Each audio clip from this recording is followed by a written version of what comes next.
శివాలయానికి వెళ్ళినప్పుడు ఒక విషయాన్ని గమనించారా? శివలింగానికి ఎదురుగా నంది విగ్రహం ఎందుకు ఉంటుంది? అలాగే గుడికి వెళ్ళిన ప్రతి భక్తుడు ముందుగా నందీశ్వరుడిని నమస్కరించి ఆ తర్వాత అతని కొమ్ముల మధ్య నుండి శివలింగాన్ని ఎందుకు దర్శించుకుంటారు? దీని వెనక ఉన్న ఆధ్యాత్మిక కారణం మీకు తెలుసా? నిజానికి ఇది కేవలం ఒక సాంప్రదాయం మాత్రమే కాదు. ఇది వేల సంవత్సరాల క్రితం జరిగిన ఒక సంఘటనకు గుర్తుగా నిలిచింది. సాక్షాత్తు పరమశివుడే ఒక వృషభం ఎద్దు రూపాన్ని ధరించి శ్రీ మహావిష్ణువుతో యుద్ధం చేశారు. అవును, మీరు విన్నది నిజమే. మహాదేవుడు మరియు శ్రీ మహావిష్ణువు, ఈ రెండు మహాశక్తులు ఒకరికి ఎదురుగా మరొకరు నిలిచి యుద్ధం చేశారు. ఈ భీకర యుద్ధానికి కారణం మరెవరో కాదు, సాక్షాత్తు శ్రీ మహావిష్ణువు యొక్క సొంత కుమారులే. ఈ ఆసక్తికరమైన విషయాలు ఈ వీడియోలో తెలుసుకుందాం. దేవతలకైనా అసురులకైనా అందరికీ ఒకటే కోరిక, మరణం తాకని అమరత్వం పొందాలనుకున్నారు. అందుకే శ్రీ మహావిష్ణువు మరియు బ్రహ్మదేవుడి సూచనలతో దేవతలు దానవులు ఒకటై ఆ పాల సముద్రాన్ని క్షీరసాగరాన్ని చిలకాలని సంకల్పించుకున్నారు. ఆ మందార పర్వతానికి తాడుగా మహానాగుడు వాసుకు చుట్టుకొని నిలిచాడు. శ్రీ మహావిష్ణువు స్వయంగా కూర్మావతారాన్ని ధరించి తాబేలు రూపంలో మందార పర్వతాన్ని తన వీపుపై ధరించారు. మదనం ప్రారంభమైన వెంటనే ఆలాహలం విషం మొదట బయటకు వెలువడింది. ఆ విషం ఎంత భయంకరమైనదంటే మొత్తం సృష్టిని క్షణాల్లో నాశనం చేసే శక్తి దానిలో దాగి ఉంది. సృష్టిని కాపాడేందుకు మహాదేవుడు ఆ విషాన్ని సేవించారు. ఆ విషం ప్రభావంతో ఆయన గొంతు నీలివర్ణంలోకి మారింది. అప్పటి నుంచి నీలకంఠుడిగా ప్రసిద్ధి చెందారు. ఆలాహలం బయటకు వచ్చిన తర్వాత కూడా మదనం ఆగకుండా కొనసాగింది. అలా క్రమంగా మొత్తం 14 దివ్యరత్నాలు సముద్రం నుంచి బయటకు వచ్చాయి. అందులో ముఖ్యమైనవి లక్ష్మీదేవి, సంపదకు అధిష్టాన దేవత; కామధేనువు, కోరికలు తీర్చే ఆవు; ఐరావతం, దేవేంద్రుడి వాహనం, తెల్లటి ఏనుగు; ఉచ్చేస్రవం, దైవత్వం కలిగిన తెల్లటి గుర్రం. ఆ తరువాత అందరూ కోరుకున్న ఆ దివ్య అమృత కలశం కూడా వెలువడింది. అమృత కలశం వెలువడిన వెంటనే దేవతలు, దానవులు ఇద్దరూ దానిపై పడి పోటాపోటీగా దానిని చేజెక్కించుకోవడానికి పరుగులు తీశారు. కానీ బలవంతులైన దానవులు ఆ కలశాన్ని లాగేసుకుని వెంటనే అక్కడ నుండి పారిపోవాలనుకున్నారు. అప్పుడే శ్రీ మహావిష్ణువు దానవులతో నేరుగా యుద్ధం చేస్తే అమృతం చేతికి రాదని, వారిని ఆపడానికి అది సరైన మార్గం కాదని విష్ణువుకి బాగా తెలుసు. అందుకే శ్రీ మహావిష్ణువు తన యోగ మాయతో అప్సరసలను సృష్టించారు. వీరు రూపవంతులైనప్పటికీ శివభక్తులే.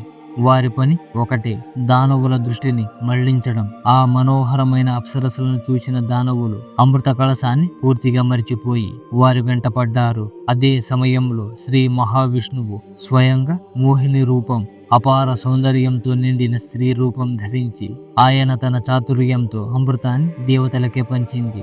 దేవతలు అమృతాన్ని సేవించిన తర్వాత వారు అమరులయ్యారు. ఈ మోహిని మాయతో తమను మోసం చేసిందని తెలుసుకున్న వెంటనే దానవులు కోపంతో ఊగిపోయారు. ఆ అప్సరసలను బలవంతంగా పాతాళ లోకంలోని చీకటి గుహలో బంధించారు. ఆ తర్వాత దానవులు మరలా దేవతలపై యుద్ధానికి దిగారు. కానీ ఈసారి దేవతల అమృతపానంతో అమరులయ్యారు. వారి దివ్యశక్తికి తట్టుకోలేక దానవులు ఘోర పరాజయాన్ని ఎదుర్కొన్నారు. వారు ప్రాణాలను రక్షించుకోవడానికి భయంతో పాతాళం వైపు పారిపోయారు. శ్రీ మహావిష్ణువు కూడా వారిని వెంటాడుతూ పాతాళలోకపు అంచుల వరకు చేరుకున్నారు. పాతాళలోకం అంటే సూర్యకాంతి ఎప్పటికీ చేరుకొని లోకం. అక్కడ నాగుల రాజ్యము, రాక్షసుల ఆధిపత్యము ఉండే ప్రపంచం. భయానికి కూడా భయం కలిగించేంత చీకటి ఆవరించి ఉంటుంది. పాతాళ లోకంలోకి ప్రవేశించిన శ్రీ మహావిష్ణువు అక్కడ దాగి ఉన్న దానవులను ఒక్కొక్కడిని వెతికి సంహరించాడు. బందీలుగా ఉన్న అప్సరసలను శ్రీ మహావిష్ణువు విడిపించి వారికి స్వేచ్ఛను అందించాడు. కానీ శ్రీ మహావిష్ణువు యొక్క తేజస్సు, అపార సౌందర్యం, పరాక్రమం, కరుణ, ఈ 4 కలిసిన మహిమన్విత రూపాన్ని చూసిన అప్సరసలు హృదయాల్లో ఒకే కోరిక పుట్టింది. వారు తమలో తాము ఇలా అనుకున్నారు, శ్రీ మహావిష్ణువు మాకు భర్తగా దొరికితే ఎంత బాగుంటుంది, ఆ జీవితం ఎంత అందంగా, ఎంత ఆనందంగా ఉంటుంది. అయితే ఈ చిన్న కోరికే తర్వాత మహాతర రూపం దాల్చి ముల్లోకాలను కదిలించే సంఘటనకు కారణమయ్యింది. అలా ఆ అప్సరసలు పాతాళాన్ని విడిచి నేరుగా కైలాస పర్వతం వైపు ప్రయాణమయ్యారు. హిమాలయాల ఎత్తైన శిఖరాలను దాటి, గగనాన్ని చీల్చే మంచుగాలులను సహించి, ఎన్నో కష్టాలను భరించి చివరకు వారు కైలాస పర్వతానికి చేరుకున్నారు. వారు చేరుకున్న ఆ మహాశిఖరంపై మహాదేవుడు లోతైన ధ్యానంలో విరజిల్లుతున్నాడు. ఆయన జటాజూటాల నుండి గంగాధర జలధర ప్రవాహం జారిపడుతుంది. చుట్టూ అంతా లోకోచితమైన నిశ్శబ్దంగా ప్రశాంతత మాత్రమే విరజిల్లుతుంది. అలా అప్సరసలు పరమేశ్వరుడిని ప్రసన్నం చేసుకోవడానికి ఘోరమైన తపస్సు ప్రారంభించారు. రోజులు గడిచాయి, నెలలు గడిచాయి, కానీ వారి తపస్సు ఆగలేదు. వారి తపస్సుకు సంతోషించిన నీలకంఠుడు ప్రత్యక్షమై మీకేం వరం కావాలో కోరుకోండి. అప్సరసలు భక్తితో చేతులు జోడించి, ఓ మహాదేవా, మాకు దయచేసి ఒక వరాన్ని ప్రసాదించండి. మేము జీవితాంతం శ్రీ మహావిష్ణువుని భర్తగా పొందాలని కోరుకుంటున్నాం. ఆయనతోనే మా జీవితం నిండుగా సుఖంగా గడవాలని మా మనసు ఆశిస్తుంది అని అన్నారు. శివుడు ఒక్క క్షణం నిశ్శబ్దంగా నిలిచి లోతుగా ఆలోచించారు. ఈ వరం భవిష్యత్తులో మహత్తర పరిమాణాలకు దారి తీస్తుందని ఆయనకు బాగా తెలుసు. అయితే భక్తుల విన్నపాన్ని తిరస్కరించడం మహాదేవుని స్వభావం కాదు. అందుకే ఆయన తథాస్తు అని అన్నారు. శివుడు పలికిన ఆ ఒక్క మాట మొత్తం సృష్టి దిశనే మార్చేసింది. ఆయన వెంటనే తన యోగమాయ ద్వారా ఒక ప్రత్యేకమైన ఏర్పాటు చేశారు. దాని ప్రభావంలో శ్రీ మహావిష్ణువు అప్పటి వరకు ఉన్న పాతాళ లోకంలోనే ఉండిపోయారు. ఇది సాధారణ మాయ కాదు, మహాశక్తితో నిండిన యోగమాయ. అది ఎంత ప్రబలమైనదంటే సాక్షాత్తు లోకరక్షకుడైన శ్రీ మహావిష్ణువే ఆ ప్రభావంలో నిలిచిపోయారు. శ్రీ మహావిష్ణువు అన్ని విషయాలను మర్చిపోయారు. ఆయనకు తన నిజ స్వరూపం,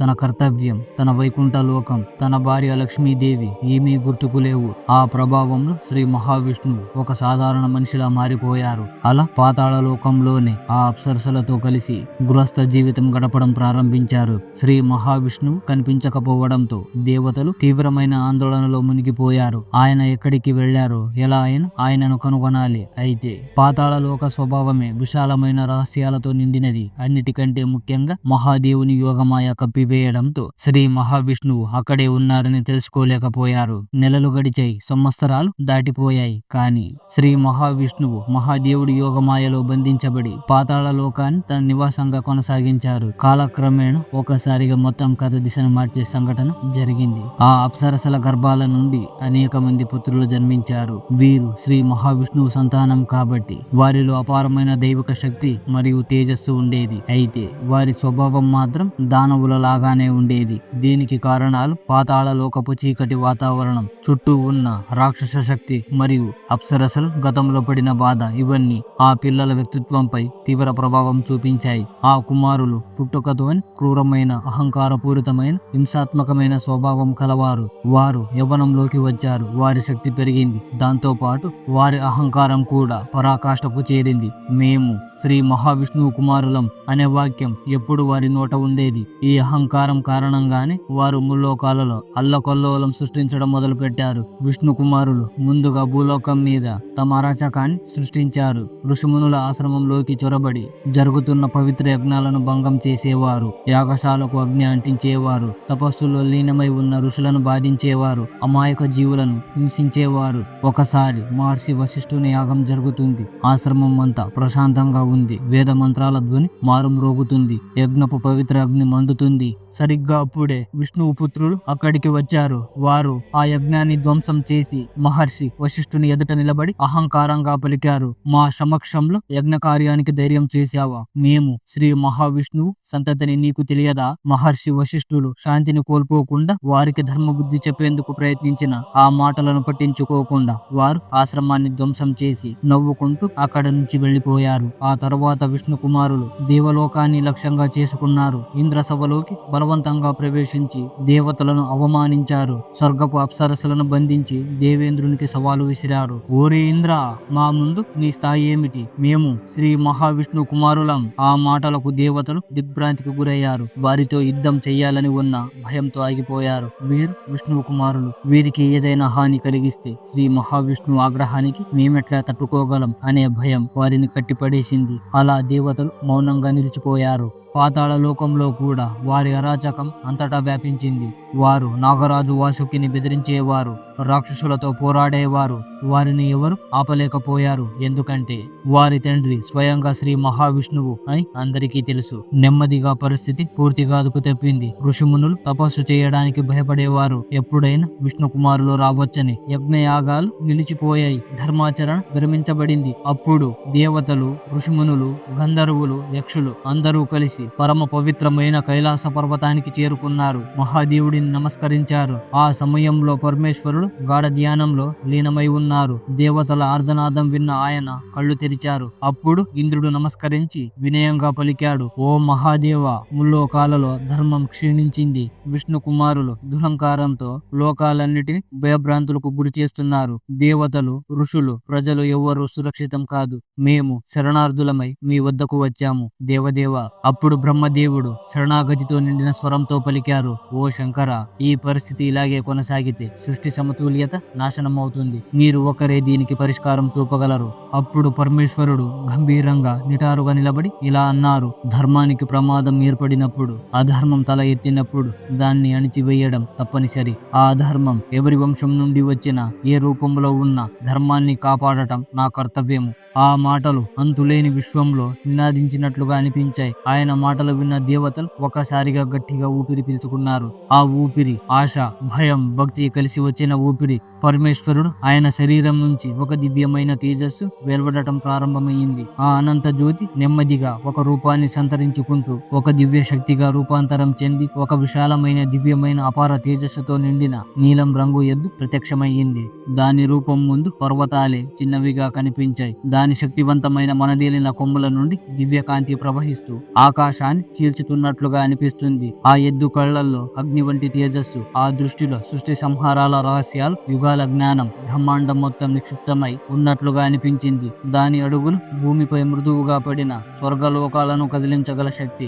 దేవతలు ఈ దివ్య రూపాన్ని చూసి ఆశ్చర్యంతో నిశ్చలంగా నిలిచిపోయారు. నందీశ్వరుడు కూడా తన స్వామి యొక్క ఈ పరమాత్మ స్వరూపాన్ని చూసి భక్తి, వినయం, ఆనందంతో శిరస్సును వంచి నమస్కరించాడు. వృషభ రూపంలో ప్రత్యక్షమైన పరమేశ్వరుడు పాతాళం వైపు అడుగులు వేయడం ప్రారంభించాడు. ప్రతి అడుగు భూదేవిని తట్టి మేల్కొల్పినట్టుగా భూమి కంపించింది. వృషభం అడుగులు నేలను తాకిన ప్రతిసారి ముల్లోకాలలో ప్రతిధ్వనించే ఒక గంభీర ధ్వని వినిపించేది. అది భయం కాదు, రక్షణ రాగం. వృషభం మార్గంలో వాతావరణమే మారిపోయింది. ఎక్కడ దురాశ, భయం పొంచి ఉన్నాయో అక్కడ శాంతి తన దివ్య ఛాయను విరజిమ్మింది. ఎక్కడ అశాంతి ఉన్నదో అక్కడ స్థిరత్వం, ధర్మం, ప్రశాంతత ప్రవహించింది. దూరం నుండే ఋషులు ఈ మహామహిమను గమనించారు. ఆ రూపాన్ని చూసిన క్షణంలోనే వారికి స్పష్టమయ్యింది, ఇది సాధారణ జీవి కాదు, సాక్షాత్తు పరమేశ్వరుడే అని. వృషభ అవతారం పాతాళ లోకానికి చేరుకుంది. అక్కడ అంతులేని చీకటి, ఎప్పుడు ఆరిపోని దీపంలా మెరిసే నాగుల కళ్ళు, భయానికే భయం కలిగించే కటిక చీకటి. వృషభ అవతారాన్ని చూసి మోకరిల్లినట్టుగా వెనక్కి తగ్గింది. అక్కడ విష్ణుపుత్రులు కూర్చొని ఉన్నారు. మద్యం పాత్రలు చేతిలో, అహంకారపు నవ్వులు ముఖాల్లో. వారు చేసిన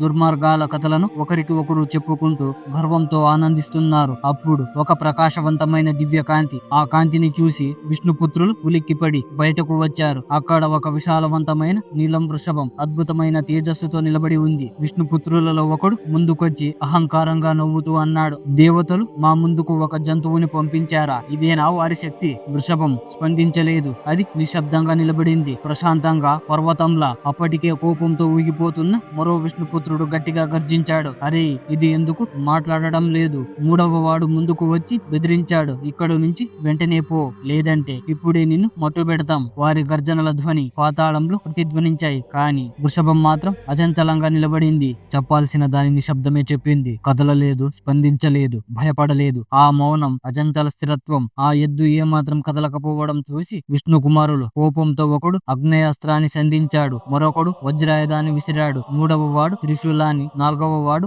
గదను ప్రయోగించాడు. మెరుపు వేగంతో దూసుకొచ్చిన అన్ని అస్త్రాలు శివుడిలో ఐక్యమైపోయాయి. విష్ణుపుత్రులు ఆశ్చర్యంతో అన్నారు, ఇది ఏ మహాజంతువు? మన అస్త్రాలు కూడా దీనిపై ప్రభావం చూపించడం లేదు. అప్పుడు వారు తమ మాయాశక్తిని ప్రయోగించారు. క్షణాల్లోని చుట్టూ అంతా భయంకర రాక్షస రూపాలు ప్రత్యక్షమయ్యాయి. ఆకాశం నుండి అగ్నివర్షం కురిసింది. భూమి కంపించింది. మొత్తం పాతాళమే వణికిపోయింది. కానీ వృషభం నుండి వెలువరించిన దివ్య తేజస్సు ముందు ఆ మాయాజాలాలు ఒక్కొక్కటిగా నశించిపోయాయి. ఆ మహాశక్తివంతమైన వృషభం అడుగు పడగానే ముల్లోకాలు అల్లాడిపోయాయి. ఆ ప్రళయ తరంగానికి విష్ణుపుత్రుల చేతిలోని అస్త్రాలు జారిపోయాయి. మాయాశక్తి నశించిపోయింది. భయంతో వారు వెనకకు తగ్గడం ప్రారంభించారు. వృషభం ముందుకు దూసుకొచ్చింది. విష్ణు మొదటి కుమారుడిని తన కొమ్ములతో పైకి ఎత్తి దూరంగా విసిరేసింది. రెండవ వాడిని గట్టిగా తొక్కేసింది. మూడవ వాడు పారిపోవడానికి ప్రయత్నించాడు, కానీ ఆ వృషభం నుంచి తప్పించుకోలేకపోయాడు. ఇలా ఒక్కొక్కరిగా విష్ణుపుత్రులందరూ సంహరించబడ్డారు. ఇది కేవలం వారి నాశనం మాత్రమే కాదు, వారి అహంకారం, క్రూరత్వం, అధర్మం అంతమయ్యే క్షణం. వారి పతనంతో పాతాళంలో మళ్లీ శాంతి విరజిల్లింది. తమ పుత్రులు చనిపోవడం చూసి అప్సరసలు దుఃఖంతో వారు పరిగెత్తుకుంటూ శ్రీ మహావిష్ణు వద్దకు చేరుకున్నారు.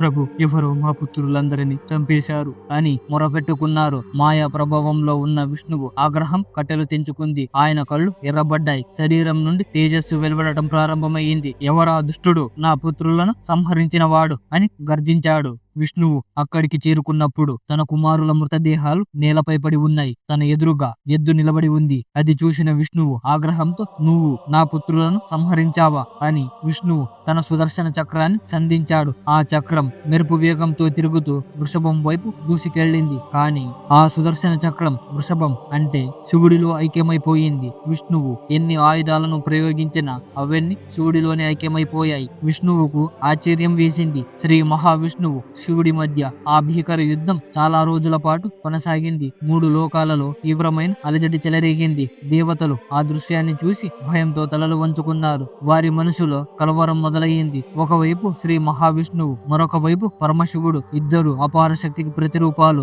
ఈ మహాశక్తుల సంఘర్షణ ఇలాగే కొనసాగితే ఈ సృష్టి మొత్తం సర్వనాశనం అవుతుందని దేవతలు భయపడ్డారు. యుద్ధం అత్యంత భయానకంగా మారినప్పుడు అకస్మాత్తుగా అప్సరసలకు ఒక విషయం స్పష్టంగా అర్థమయ్యింది. ఇదంతా మా తప్పు. మేము కోరుకున్న వరం కారణంగా శ్రీ మహావిష్ణువుని మాయలో పడేశాము. మా కుమారులు 3 లోకాలలో కలహాలు సృష్టించారు. ఈ అల్లకల్లోలం కూడా మా వల్లే జరిగింది. వారు వెంటనే కైలాసం వైపు పరిగెత్తి శివుడి ఎదుట మోకరిల్లారు. ప్రభు, మా వల్ల చాలా పెద్ద తప్పు జరిగింది. దయచేసి మమ్మల్ని ఆ వర ప్రభావం నుండి విముక్తులను చేయండి. లేకపోతే మొత్తం సృష్టి మా వల్లే నాశనం అవుతుంది అని వారు వేడుకున్నారు. వారి ప్రార్థన ఈశ్వరుడు తథాస్తు అని పలికాడు. మీ వరం ఇంతటితో సమాప్తమవుతుంది. ఆ మాటతో విష్ణువుపై ఉన్న మాయా కవచం ఒక్కసారిగా కనుమరుగైపోయింది. తక్షణమే ఆయనకు అన్ని విషయాలు గుర్తుకు వచ్చాయి. తాను ఎవరో, తన కర్తవ్యం ఏమిటో, తన కుమారులు చేసిన తప్పు ఏమిటో, అన్నిటికంటే ముఖ్యంగా ఆయన ఎదుట నిలబడి ఉన్న వృషభం ఎవరో గ్రహించారు. అది సాధారణ ఎద్దు కాదు, స్వయంగా పరమశివుని అవతారం.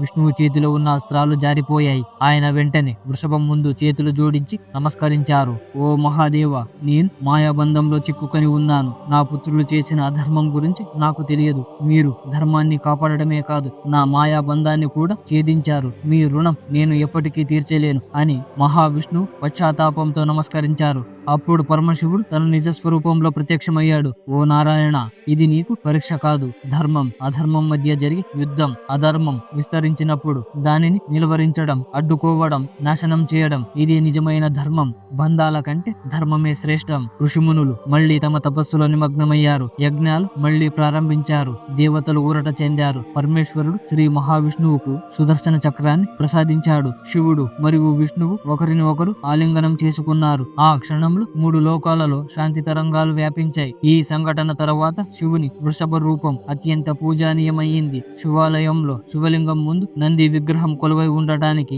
ఇది అసలైన కారణం. నంది కేవలం శివుని వాహనం మాత్రమే కాదు, ధర్మాన్ని రక్షించడానికి శివుడు ఎద్దు రూపాన్ని ధరించిన ఆ వృషభ అవతారం యొక్క ప్రతీక ఇది. భక్తులు నందీశ్వరుడి కొమ్ముల మధ్యగా శివలింగాన్ని దర్శించినప్పుడు శివుడు సన్నిధి చేరే మార్గం వృషభం వంటి అచంచల నిబద్ధత, ఓర్పు, భక్తి మరియు ధర్మనిష్ట ద్వారా సాగుతుందని ఈ సంకేతం చెబుతుంది. అందరూ చెప్పండి, హర హర మహాదేవ, శంభో శంకర.